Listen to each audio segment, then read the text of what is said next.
Hello everyone, कैसे हैं दोस्तों। आप लोगों का हमारे यूट्यूब चैनल यस इडू वर्ल्ड में बहुत बहुत स्वागत है। दोस्तों, आप लोगों को इस यूट्यूब चैनल पर डेली जॉब की अपडेट्स मिलती है और अदर एजुकेशनल इन्फॉर्मेशन भी मिलती है। दोस्तों, अगर आप लोग इस यूट्यूब चैनल पर नए हैं और चैनल को अभी तक सब्सक्राइब नहीं किया है तो आप लोग इस यूट्यूब चैनल को सब्सक्राइब कर लेना। ये चैनल आप लोगों के लिए काफ़ी बेनिफिशियल रहने वाला है। बात करें आज के वैकेंसी की, तो आज मैं 12वीं पास अभ्यर्थियों के लिए एक बहुत ही अच्छी वैकेंसी की इंफॉर्मेशन लेकर के आया हूँ। 12th पास कैंडिडेट के लिए गवर्नमेंट जॉब की इंफॉर्मेशन लेकर के आया हूँ। दोस्तों, इसमें दो तरह की पोस्ट है। एक पोस्ट है जिसमें आपको एक ही पेपर देना है और जो दूसरी पोस्ट है उसमें आपको दो पेपर देना है। लेकिन दोस्तों, जो दूसरी पोस्ट है जिसमें दो पेपर है उसमें जो फाइनल मेरिट लिस्ट बनेगी, एक ही पेपर के बेसिस पर फाइनल मेरिट लिस्ट बनेगी। जो पहला पेपर है वो क्वालिफाइंग इन नेचर है। दोस्तों, मैं आप लोगों को वैकेंसी की इंफॉर्मेशन पर लेकर चलता हूं और बताता हूं कि मैं किस वैकेंसी की बात कर रहा हूं। दोस्तों, मैं बात कर रहा हूं Indian institute of chemical biology की वैकेंसी के बारे में, आईआईसीबी की वैकेंसी के बारे में। दोस्तों, ये सीएसआईआर के अंतर्गत आता है और दोस्तों, जैसा कि आप जानते हैं, जो सीएसआईआर है वो केंद्र सरकार के अंतर्गत आता है, सेंट्रल गवर्नमेंट के अंतर्गत आता है। दोस्तों, अगर आपका सिलेक्शन इसमें हो जाता है तो जो आपकी नौकरी होगी वो सेंट्रल गवर्नमेंट के अंतर्गत आएगी। दोस्तों, एप्लीकेशन की बात करें तो एप्लीकेशन ऑलरेडी स्टार्ट हो चुका है। जो एप्लीकेशन की लास्ट डेट है 22 अगस्त 2025 है। 22 अगस्त 2025 तक आप इसमें ऑनलाइन मोड में अप्लाई कर सकते हैं। जो फीस पेमेंट की लास्ट डेट है वो भी 22 अगस्त 2025 है। एग्जाम डेट के बारे में अभी इंफॉर्मेशन नहीं दी गई है। एग्जाम डेट के बारे में आप लोगों को बाद में इंफॉर्मेशन दी जाएगी। बात करें इसमें कौन कौन सी पोस्ट है, उसके लिए आपके पास क्वालिफिकेशन क्या होना चाहिए, तो दोस्तों इसमें जूनियर सेक्रेटेरिएट असिस्टेंट की पोस्ट है। हिंदी में बात की जाए तो सचिवालय सहायक की पोस्ट है। इसके लिए आपको 12वीं पास होना चाहिए और आपको टाइपिंग भी आनी चाहिए। जूनियर स्टेनोग्राफर की वैकेंसी है। इसके लिए आपको 12वीं पास होना चाहिए और क्या है, आपको स्टेनोग्राफी भी आनी चाहिए। शॉर्ट हैंड का भी नॉलेज आपको होना चाहिए। एज लिमिट की बात करें तो जैसे के लिए जूनियर सेक्रेटेरिएट असिस्टेंट के लिए जो एज लिमिट है 18 साल से लेकर के 28 साल तक के कैंडिडेट इसमें अप्लाई कर सकते हैं और जूनियर स्टेनोग्राफर के लिए 18 साल से लेकर के 27 साल तक के अभ्यर्थी अप्लाई कर सकते हैं। जो छूट की क्राइटेरिया के अंतर्गत आते हैं उनको अपर एज लिमिट में छूट भी मिलेगी। मैं आप लोगों को बता देता हूं किसको कितनी छूट मिलेगी एज लिमिट में। दोस्तों, जो एससी एसटी कैटेगरी के कैंडिडेट हैं उनको अपर एज लिमिट में 5 साल की छूट मिलेगी और जो ओबीसी कैटेगरी के कैंडिडेट हैं उनको अपर एज लिमिट में 3 साल की छूट मिलेगी और जो पीडब्ल्यूबीडी कैटेगरी के कैंडिडेट हैं, अनरिजर्व कैटेगरी में आते हैं, उनको 10 साल की छूट मिलेगी और पीडब्ल्यूबीडी एससी एसटी कैटेगरी के कैंडिडेट को अपर एज लिमिट में 15 साल की छूट मिलेगी। पीडब्ल्यूबीडी ओबीसी कैटेगरी के कैंडिडेट को अपर एज लिमिट में 13 साल की छूट मिलेगी और जो एक्स सर्विसमैन हैं उनको सर्विस ईयर्स प्लस 3 ईयर्स की छूट मिलेगी अपर एज लिमिट में। तो ये एज में छूट के बारे में इंफॉर्मेशन थी। अब बात करें इसमें आपको सैलरी कितनी मिलेगी, तो इसमें जैसे के लिए जूनियर सेक्रेटेरिएट असिस्टेंट के लिए जो आपको सैलरी मिलेगी पे लेवल 2 के अकॉर्डिंग आपको सैलरी मिलेगी। जो इनिशियल बेसिक पे है 19,900 रुपये है।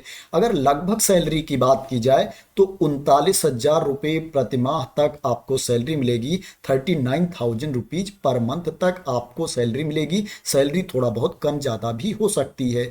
जूनियर स्टेनोग्राफर के लिए जो आपको सैलरी मिलेगी इसमें आपको अच्छी सैलरी मिल रही है। 7 CPC पे लेवल 4 के अकॉर्डिंग आपको सैलरी मिलेगी। जो इनिशियल बेसिक पे है 25,500 रुपये है।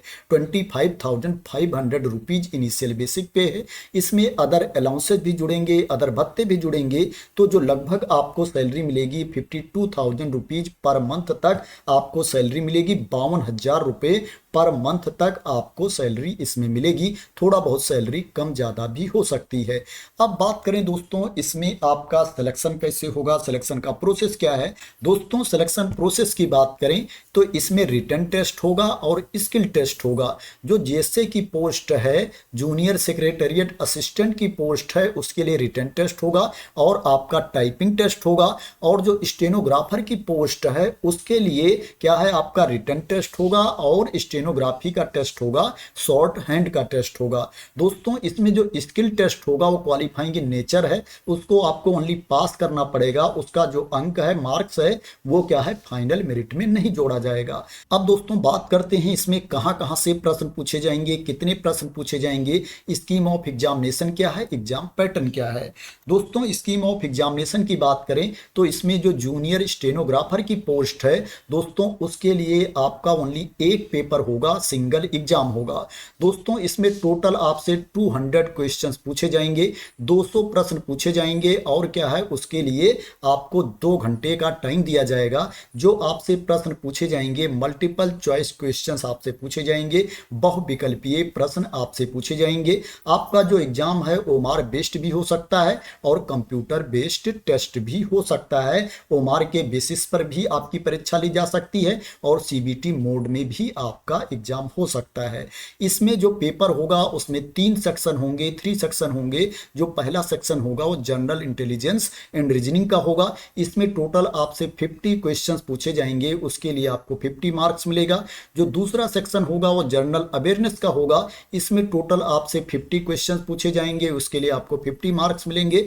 और जो तीसरा सेक्शन होगा वो इंग्लिश लैंग्वेज एंड कॉम्प्रिहेंशन का होगा। इसमें टोटल आपसे 100 क्वेश्चंस पूछे जाएंगे और उसके लिए आपको 100 मार्क्स मिलेगा।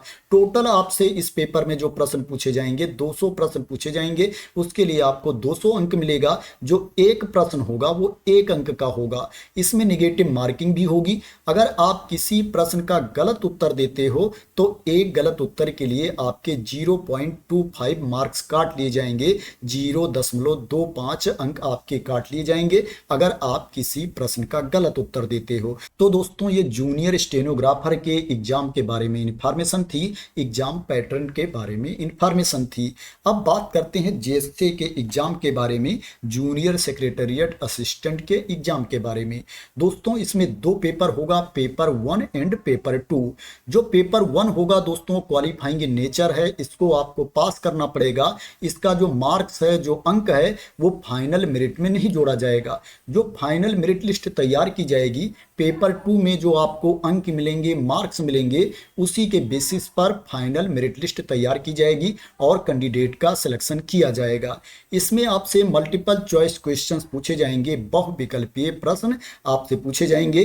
जो टोटल प्रश्न आपसे पूछा जाएगा, 200 प्रश्न आपसे पूछा जाएगा दोनों पेपर मिला करके, और जो आपको टाइम दिया जाएगा 2.5 घंटे का टाइम आपको दिया जाएगा। अब बात करते हैं कि पेपर 1 में कितने प्रश्न पूछे जाएंगे। दोस्तों पेपर 1 में आपसे टोटल 100 क्वेश्चंस पूछे जाएंगे, 100 प्रश्न पूछे जाएंगे। ये मेंटल एबिलिटी टेस्ट का होगा। इसके लिए आपको टोटल 200 अंक दिए जाएंगे, 200 मार्क्स आपको दिए जाएंगे। जो एक प्रश्न होगा वो 2 अंक का होगा, इसमें निगेटिव मार्किंग नहीं होगी। अगर आप किसी प्रश्न का गलत उत्तर देते हो तो उसके लिए आपके कोई अंक नहीं काटे जाएंगे। पेपर 1 के लिए जो आपको टाइम दिया जाएगा, 90 मिनट्स का टाइम आपको दिया जाएगा, 1.5 घंटे का टाइम आपको दिया जाएगा। पेपर 2 की बात करें तो जो पेपर 2 होगा वो 1 घंटे का होगा। इसमें भी आपसे टोटल 100 क्वेश्चंस पूछे जाएंगे, 100 प्रश्न पूछे जाएंगे।